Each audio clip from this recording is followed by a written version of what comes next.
ओम नमः शिवाय। नमस्कार दोस्तों, स्वागत है आप सभी का आपके अपने यूट्यूब चैनल खुशहाल ज़िंदगी में। दोस्तों, इस वीडियो में हम बात करेंगे सोमवती अमावस्या के बारे में। बहुत ही सरल विधि से आप सोमवती अमावस्या में पूजा करके इसका पूर्ण लाभ कैसे उठा सकते हैं तथा बिना व्रत किए भी क्या इस पूजन को किया जा सकता है। क्या व्रत रहना जरूरी है या बिना व्रत रहे भी सोमवती अमावस्या पर इसका लाभ उठाया जा सकता है, यानी कि पूजा पाठ किस प्रकार से करें अगर व्रत नहीं रहते। तो अगर आप व्रत रहते हैं या नहीं रहते हैं, किस विधि से आपको आज के दिन पूजा करनी है ताकि आपको सोमवती अमावस्या का पूर्ण फल प्राप्त हो सके, ये पूरी जानकारी आज की वीडियो में आप यहाँ प्राप्त करेंगे। वीडियो को आगे बढ़ाने से पहले आपसे एक रिक्वेस्ट है कि आप वीडियो को लाइक ज़रूर कीजिएगा और साथ ही साथ हमारे चैनल को सब्सक्राइब अवश्य करें। 17 जुलाई यानी कि श्रावण के दूसरे सोमवार पर सोमवती अमावस्या का पड़ना, ऐसा हमें समझना चाहिए कि साक्षात महादेव का वरदान हमें प्राप्त हो रहा है। इतनी सुंदर तिथि आपको प्राप्त हो रही है, इतने सुंदर दिन और इतने सुंदर महीने में, तो इसका लाभ आप सभी को उठाना है।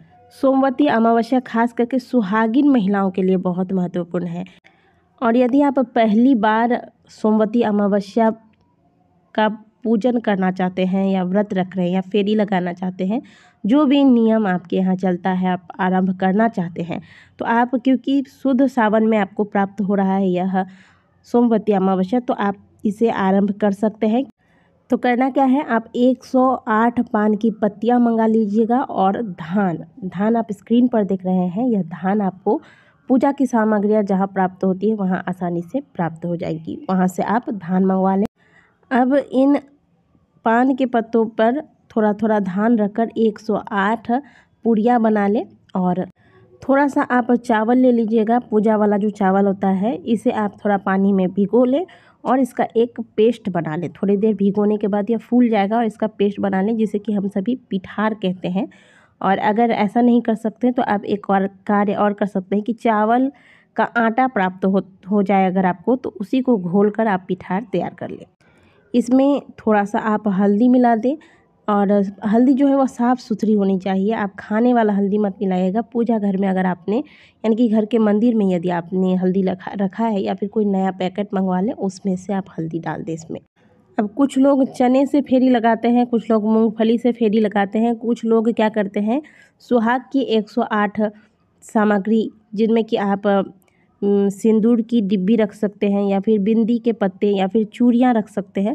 तो अपने सामर्थ्य अनुसार आप जो आपसे बन सके, अगर यदि चने लेते हैं तो रात को चने भिगो कर रख दें। सोमवती अमावस्या की पूजा हमेशा सुबह सुबह होती है। लगभग आप 7 से 8 बजे के पहले यह पूजा संपन्न कर लें। तो इसके लिए आपको प्रातःकाल जल्दी जागना है। आज के दिन आपको भोलेनाथ की भी पूजा करनी है, याद रखिएगा।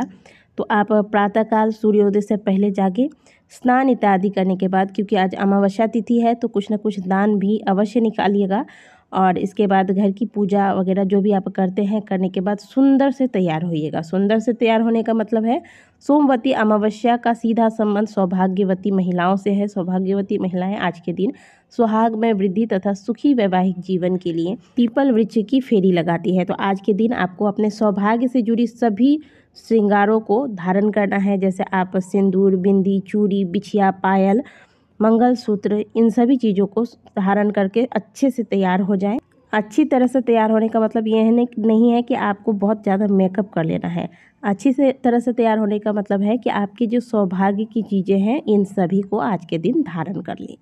और एक बात और याद रखिएगा, पैर में आज के दिन महावर अवश्य लगा लीजिएगा, क्योंकि सोमवार का दिन है, सावन का दूसरा सोमवार भी है। आज बहुत सी माताओं बहनों ने व्रत भी रखा होगा, तो आप चाहें तो पहले भगवान भोलेनाथ की विधि पूर्वक पूजा आराधना सब कर लें। इसके बाद आप पीपल की पूजा करें, या तो आप चाहें तो पहले ही पीपल की पूजा कर लें और बाद में शिव जी की पूजा करें।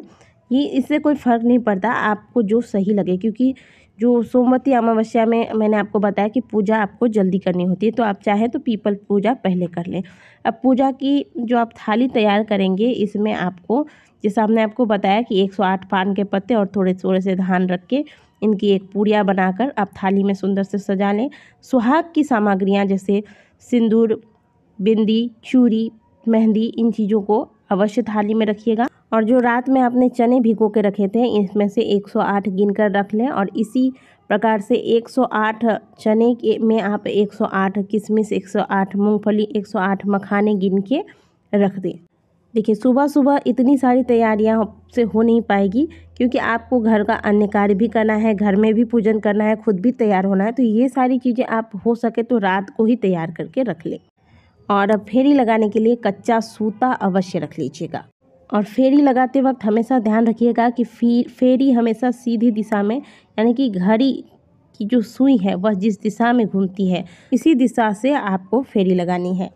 धागा लपेटते जाइएगा। जैसे आपने एक बार परिक्रमा पूर्ण किया, जहाँ पर आप खड़े हैं वहाँ से परिक्रमा शुरू करने के बाद वहीं आके रुकिए और एक मूंगफली, एक चना और एक किशमिश और मखाना जो भी आपने रखे हैं एक एक करके उठाकर आप पीपल वृक्ष के जड़ पर अर्पित कर दीजिए। फिर एक बार परिक्रमा लगाइए, फिर एक एक इनमें से एक एक चीज़ों को उठाकर फिर पीपल वृक्ष के नीचे अर्पित कीजिए। या फिर जो लोग धान और पान से परिक्रमा लगा रहे हैं वो ये धान और पान वाला जो आपने पुड़िया तैयार किया है वो एक परिक्रमा पूर्ण होने के बाद पीपल वृक्ष के नीचे जड़ में समर्पित कीजिए। फिर एक बार परिक्रमा लगाइए, फिर एक बार समर्पित कीजिए। ये कर लीजिए। अगर सौभाग्य की यानी कि सुहाग की चीज़ें आप लेकर फेरी लगा रहे हैं, मान लीजिए आपने बिंदी की पत्ती ली है या फिर चूड़ियाँ ली है या फिर सिंदूर की डिब्बी ली है, तो एक लीजिए। आपने परिक्रमा लगा लिया, एक बार इसे उठाकर वहाँ पर नीचे समर्पित कर दीजिए। फिर एक बार परिक्रमा लगाइए, फिर एक बार परिक्रमा पूर्ण होने के बाद पुनः दूसरा पैकेट उठाकर समर्पित कीजिए। यानी कि जो भी चीज़ें आप परिक्रमा के लिए ले रहे हैं उन्हें परिक्रमा पूर्ण होने के बाद, एक परिक्रमा पूरी होने के बाद वहाँ समर्पित करनी है। फिर एक परिक्रमा किए, फिर समर्पित करें। इस प्रकार से 108 बार परिक्रमा करनी है। और जो आपने पिठार, चावल की पिठार तैयार की थी, इसे आप जो भी 5 प्रकार का फल वगैरह लेकर जाएंगे उस फल में इसको लगाया जाता है और लगाने के बाद पीपल वृक्ष के नीचे इन्हें समर्पित किया जाता है। अब एक क्रम से जानिए। आप 1 लोटा जल पीपल वृक्ष के नीचे समर्पित करें। पीला सिंदूर से 5 स्थान पर पीपल वृक्ष में आप टीका लगाएं। इसके बाद जो फल आप ले गए हैं उसमें पिठार लगाकर समर्पित करें। अब आप परिक्रमा लगाएं। परिक्रमा लगाने के लिए हमने आपको बताया, आप पान या धान की पुड़िया बनाकर रख सकते हैं या फिर भीगे हुए चना, मूंगफली, मखाना और किशमिश लेकर परिक्रमा कर सकते हैं या फिर सुहाग की चीज़ें।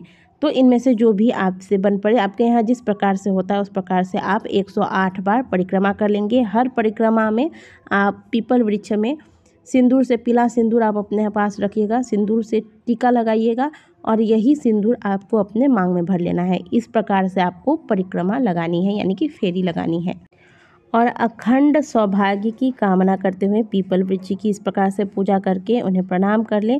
प्रार्थना करें कि हमें सौभाग्य प्रदान करें माँ, और सोना धोबन का नाम आज के दिन 5 बार पीपल वृक्ष के पास अवश्य लें।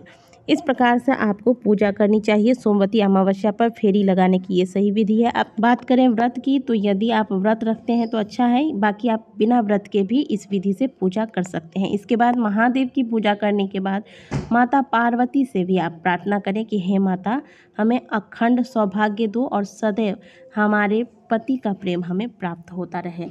इस प्रकार से माता गौरी से प्रार्थना करें, क्योंकि अखंड सौभाग्य देने वाली माता तो केवल माँ गौरी ही है और उन्हीं की पूजा हर रूप में की जाती है। पूजा के बाद जब आप घर पर आएँ तो सबसे पहले पति के चरण स्पर्श करके उन्हें प्रणाम करें, और घर में अगर सास है तो सास को भी प्रणाम करें। जितने घर के बड़े हैं, बुजुर्ग हैं, सबको प्रणाम करें और सबसे आशीर्वाद लें। ये कार्य अवश्य कर लीजिएगा। आशा करते हैं कि दी गई जानकारी आपको अच्छी लगी होगी। वीडियो अच्छी लगी है तो वीडियो को लाइक कीजिएगा। कमेंट बॉक्स में हर हर महादेव अवश्य लिखिएगा। मिलते हैं आपसे अगले वीडियो में। तब तक के लिए ओम नमः शिवाय, हर हर महादेव।